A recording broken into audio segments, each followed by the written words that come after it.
मैं डॉक्टर गोपाल प्रसाद आप सबके सामने फिर से अपनी छोटी सी पहल सामान्य ज्ञान प्रतियोगिता आधारित कार्यक्रम में मैं आप सबके सामने उपस्थित हूं। और आज का जो विषय जिस विषय का नाम है संकुल स्तरीय सामान्य ज्ञान परीक्षा 2022 का प्रश्न पत्र, जो 13/12/2022 को राजकीय मध्य विद्यालय कररिया अंचल गोपालगंज में यह परीक्षा ली गई। और इस परीक्षा के जो प्रश्न पत्र थे उस प्रश्न पत्रों में प्रश्नों की संख्या 50 थी और उन 50 प्रश्नों को एक वीडियो में समाहित करना बहुत मुश्किल है, कठिन है। और इसीलिए इसके 4 भाग किए गए हैं। 4 भाग में खंड वाइज आप लोगों को उन प्रश्नों को विस्तृत रूप से बताया जाएगा, समझाया जाएगा कि आप प्रश्नों का हल कैसे करें। और करने के बाद जो भी हम इस प्रश्न पत्र में बाकी जो ऑप्शन हैं उन ऑप्शनों का भी हम हल कैसे करें। अगली बात है, जो परीक्षा देने के पहले आपको अगर प्रैक्टिस सेट मिलता है या अभ्यास प्रश्न मिलता है, उन अभ्यास प्रश्न को हम कैसे बनाएं, उन सारी जानकारियों को इस वीडियो में समाहित किया गया है। तो अगर आप भाग द्वितीय देख रहे हैं तो भाग 1 भी आप जरूर देखें। तो चलिए हम प्रश्न पर चलते हैं। हमारा 15 प्रश्न जिसमें लिखा गया है कि रायपुर किस राज्य की राजधानी है। तो रायपुर वह छत्तीसगढ़ की राजधानी रायपुर है। उसी तरह हम जानेंगे कि किसकी राजधानी उत्तराखंड है, किसकी राजधानी तेलंगाना है, किसकी राजधानी वह झारखंड है। तीन सारी चीजों को जानेंगे। तो हम देखते हैं कि देहरादून देहरादून उत्तराखंड की राजधानी है। देहरादून किसकी राजधानी है? उत्तराखंड की राजधानी है। उसी तरह हैदराबाद जो सिटी है वह तेलंगाना राज्य की राजधानी है। उसी तरह देखते हैं कि हमारा झारखंड है, तो देखेंगे कि रांची रांची जो शहर है उस शहर में झारखंड की क्या है? राजधानी है। उसी तरह हमारा दूसरा क्वेश्चन है, कावारती किस राज्य की राजधानी है? तो कावारती लक्षद्वीप की राजधानी, किसकी राजधानी है? लक्षद्वीप की राजधानी है। उसी तरह जानेंगे पांडुचेरी सिक्किम और मिजोरम की कहाँ की राजधानियां हैं। तो देख रहे हैं यहाँ लिखा गया है पुडुचेरी पुडुचेरी की ही राजधानी है। अगला हम देख रहे हैं कि यहाँ गंगटोक गंगटोक में क्या है? सिक्किम की राजधानी है। गंगटोक में सिक्किम की राजधानी है। और उसी तरह आइजोल आइजोल में मिजोरम की राजधानी, आइजोल में मिजोरम की राजधानी है। तो हम इसके साथ साथ तीनों को जान लिए कि इसकी राजधानी पांडुचेरी, सिक्किम की राजधानी गंगटोक और मिजोरम की राजधानी आइजोल।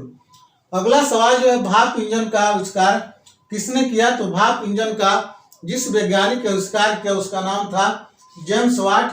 और जेम्स वाट ने भाप इंजन का आविष्कार किया। और इसके साथ साथ एडिसन, न्यूटन और ग्राहम बेल जो वैज्ञानिक थे, इन्होंने किन किन वस्तुओं का आविष्कार किया? तो हम देखते हैं कि हमने एडिसन का पूरा नाम लिखा है थॉमस अल्वा एडिसन। और थॉमस अल्वा एडिसन ने बिजली के बल्ब का उन्होंने आविष्कार किया। किसका आविष्कार किया? तो बिजली के बल्ब का उन्होंने आविष्कार किया। आगे देखते हैं सी, हमारा जो क्वेश्चन जिसमें सी में लिखा गया है, सी ऑप्शन है, क्वेश्चन नहीं है, सी ऑप्शन जिसमें न्यूटन लिखा है। न्यूटन ने पृथ्वी के गुरुत्वाकर्षण बल की उन्होंने उस पर अपना शोध रिसर्च किया कि पृथ्वी पृथ्वी का अपना एक गुरुत्वाकर्षण बल है, जिसके अनुसार ऊपर से कोई चीज अगर आती है तो पृथ्वी स्वतः उसको अपने नीचे खींच लेती है। तो पृथ्वी के बल को हम लोग गुरुत्वाकर्षण बल कहते हैं। और इसका रिसर्च न्यूटन के द्वारा इसके बारे में रिसर्च किया गया। अगला जिसका नाम है ग्राहम बेल। ग्राहम बेल जिन्होंने टेलीफोन का आविष्कार किया, जिससे तार वाले जो फोन था जिसको हम लोग टेलीफोन के नाम से जानते थे। और उस टेलीफोन का आविष्कार करने वाले जो व्यक्ति जिसका नाम है ग्राहम बेल। अगला इसमें लिखा गया गार्डन शब्द का अंग्रेजी स्पेलिंग क्या होगा? तो आप देख रहे हैं गार्डन गार्डन शब्द GARDEN गार्डन। और बाकी यह गलत वर्ड है, इस पर चर्चा हमने नहीं किया है, गलत है तो गलत है। अगला फ्रेंड, फ्रेंड शब्द का स्पेलिंग क्या होगा? तो फ्रेंड फ्रेंड में आप देखिएगा FRIEND और बाकी 3 ऑप्शन वह क्या है, गलत है। अगला जो हमारा सवाल जो है मैथ का सवाल है, जिसमें हम देख रहे हैं 1, 3, 5, 7, यहाँ 11 और 13 अधिक स्थानों को पूर्ण करें। तो हम देख रहे हैं कि यहाँ लिखा गया 1, 3, 5, 7 रिक्त स्थान है, 11 है और 13 है। तो देखते हैं कि यहाँ पर कितना का अंतर है। तो देख रहे हैं यहाँ 2 है, 2 का अंतर है, और यहाँ के बीच 2 का अंतर है, यहाँ के बीच 2 का अंतर है। तो यहाँ क्या करेंगे, 7 में 2 जोड़ देंगे तो कितना हो जाएगा, 9 हो जाएगा। और फिर देखते हैं कि सही है गलत है। तो 9 में 2 जोड़ते हैं तो 11 हो जाता है, और 11 में 2 जोड़ते हैं तो क्या जाता है, 13 हो जाता है। इसीलिए हमारा ऑप्शन जो है ए है, ये हमारा ऑप्शन सही है। अगला जो सवाल जो है, जिसमें वर्ग जैसी आकृति की क्या विशेषता होती है। तो वर्ग जैसी आकृति जो होती है उसकी क्या विशेषता, इसमें 4 ऑप्शन लिखे गए हैं। जिसमें पहला ऑप्शन आमने सामने की भुजा बराबर होती है, चारों भुजाएं आपस में बराबर होती है। तो यह हमारा ऑप्शन जो है सो सही है। वर्ग ऐसी आकृति होती है जिसकी चारों भुजाएं जो होती है उसकी वह जो है आपस में बराबर होती है। एक भुजा की जितनी लंबाई होगी उतनी ही लंबाई चारों भुजाओं की होती है। और दूसरी बड़ी विशेषता यह है कि वर्ग के चारों भुजाओं में जो कोण बनता है वो 90 डिग्री का बनता है। हर एक कोण जो है 90 डिग्री के बनते हैं, तो उसको हम लोग क्या कहते हैं, वर्ग के नाम से हम लोग जानते हैं। अगला जो है, जिसमें आपका ये ऑप्शन जो है आमने सामने की भुजा बराबर होती है। तो यह इस तरह की आकृति को क्या कहते हैं, तो इस तरह की आकृति जो है जिसको आयत के नाम से हम लोग जानते हैं, उस आकृति को हम आयत के नाम से जानते हैं। अगला जो है दो भुजा बराबर होती है, तो उसको हम लोग क्या कहते हैं।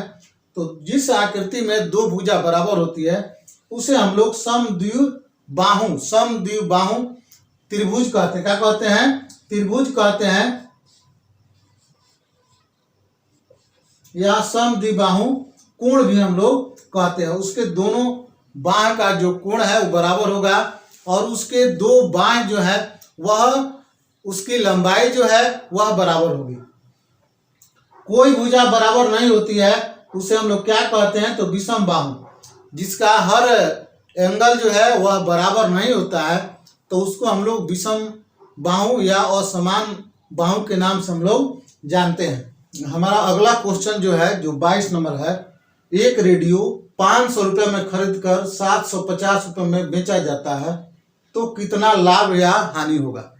इसमें लाभ या हानि देखना है। तो देखेंगे कि खरीदा जाता है 500 में और बेचा जाता है 750 रुपया में। तो उसका सूत्र है कि अगर जितना में बेचा जाता है वह क्या है, वह क्रय मूल्य है या विक्रय मूल्य है। तो देखते हैं कि यह जो है बेचा जाता है, तो इसमें से हम क्रय मूल्य को घटा लेंगे तो हमारा उतना आंसर आ जाएगा। तो देखते हैं, हमने 750 रुपया से 500 रुपया घटाया तो हम देख रहे हैं कि हमारा 250 रुपया क्या हुआ, लाभ हुआ। तो हम लाभ पर क्या हुआ, 9 का चिन्ह इसको लगा दिए हैं। क्या लगा दिए हैं, लाभ पर हम 9 का चिन्ह लगा दिए हैं। तो यह हमारा क्वेश्चन जो है वह क्लियर हो गया। दूसरा जो है, पटना किस राज्य की राजधानी है। तो पटना जो है बिहार राज्य की क्या है, बिहार राज्य की राजधानी। बिहार राज्य जो है उसकी राजधानी जो है पटना है। तो हम जानेंगे कि आखिर ये जो राज्य दिए गए हैं उनकी राजधानियों का नाम क्या है। तो देखते हैं कि जो है भोपाल जो है, भोपाल मध्य प्रदेश की राजधानी। भोपाल किसकी राजधानी है, मध्य प्रदेश की राजधानी है। उसी तरह देखते हैं कि यह लखनऊ जो है, लखनऊ उत्तर प्रदेश की राजधानी है। और गांधी धाम जो है वह क्या है, गुजरात की राजधानी है। अगला जो है, राष्ट्रगान की रचना किनके द्वारा की गई। तो राष्ट्रगान की रचना रविंद्रनाथ टैगोर के द्वारा की गई। राष्ट्रगान की रचना रविंद्रनाथ टैगोर के द्वारा की गई। तो सबसे पहले हम यह जानते हैं कि आखिर राष्ट्रगान क्या है।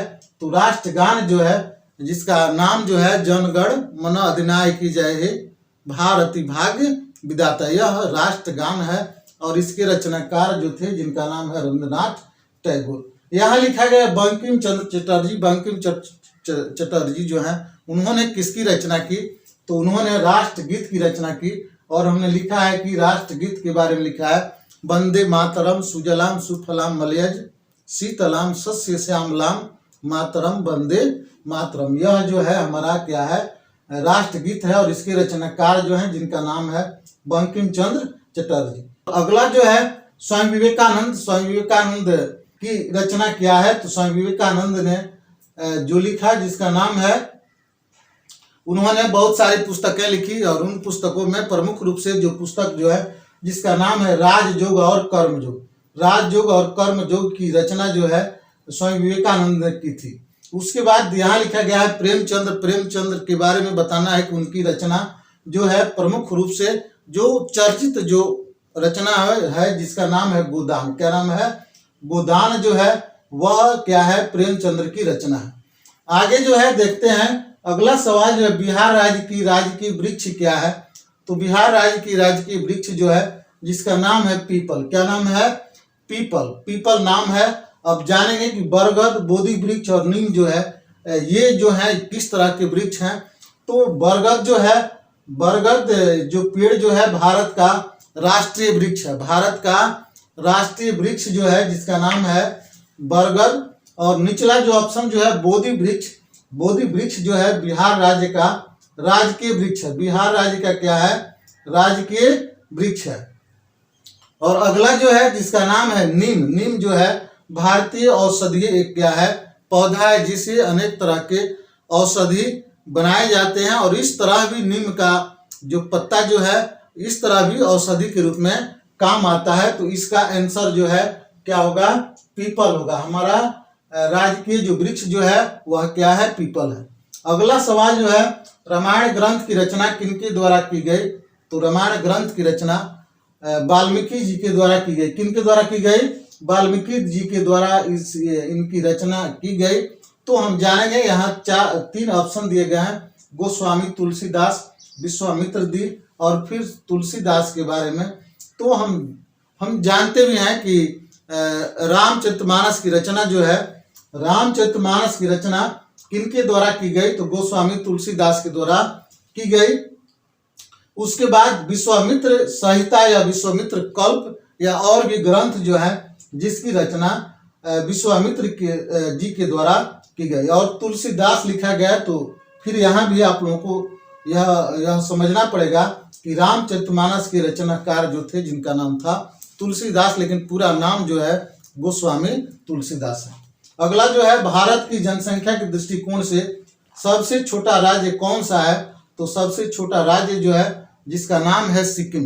अगर छोटे से बड़े की तरफ हम बढ़ते हैं तो देखते हैं, छोटे से बड़े की तरफ बढ़ते हैं तो हमारा जो राजस्थान जो है उसका स्थान 22वां नंबर पर आता है, गोवा का स्थान दूसरे नंबर पर आता है और उत्तर प्रदेश का स्थान 28वें नंबर पर आता है, यानी लास्ट में आता है।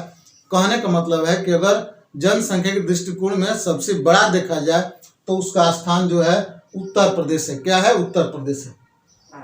अगला क्वेश्चन है भारत की क्षेत्रफल के दृष्टिकोण से सबसे छोटा राज्य कौन सा है, तो उस राज्य का नाम है गोवा। क्या नाम है? उसका नाम है गोवा। और गोवा जो है गोवा को छोटे से एरिया से लेकर सबसे बड़े एरिया तक अगर कर में जाते हैं तो गोवा जो है इसका स्थान 1 नंबर पर आता है, सिक्किम जो है 2 नंबर पर आता है। और उसी तरह हम देखते हैं कि हमारा जो राजस्थान जो है उसका स्थान 28वां नंबर पर आता है। 28वां कहने का मतलब है कि यह क्षेत्रफल के दृष्टिकोण में सबसे बड़ा अगर राज्य जो है जिसका नाम है राजस्थान है। और उत्तर प्रदेश जो है जिसका कर्म जो है 25वां है। कितना है? 25वां है। उत्तर प्रदेश क्षेत्रफल के दृष्टिकोण से छोटा से बड़ा की तरफ जाते हैं तो उसका स्थान जो है 25वां है। तो चलिए अंत में हमने लिखा है कि 29 से लेकर 42 तक के प्रश्नों का हल जो है आप तृतीय वीडियो में देखें। इसका तीसरा वीडियो जब आएगा तो उसमें आपको 29 से लेकर 42 तक के क्वेश्चन आपको बताए जाएंगे। तो इस क्वेश्चन का उद्देश्य है कि आप जैसे बच्चे जो हैं जिनमें प्रतियोगिता की भावना को जगाना और वे विद्यार्थी जो अभी परीक्षाओं की तैयारी कर रहे हैं वे अपना अभ्यास प्रश्न या प्रैक्टिस सेट कैसे बनाएं, उन सारी चीज़ों को ज्ञान देना, यही इस वीडियो का मकसद है। तो चलिए इसी के साथ आप सबको बहुत बहुत धन्यवाद।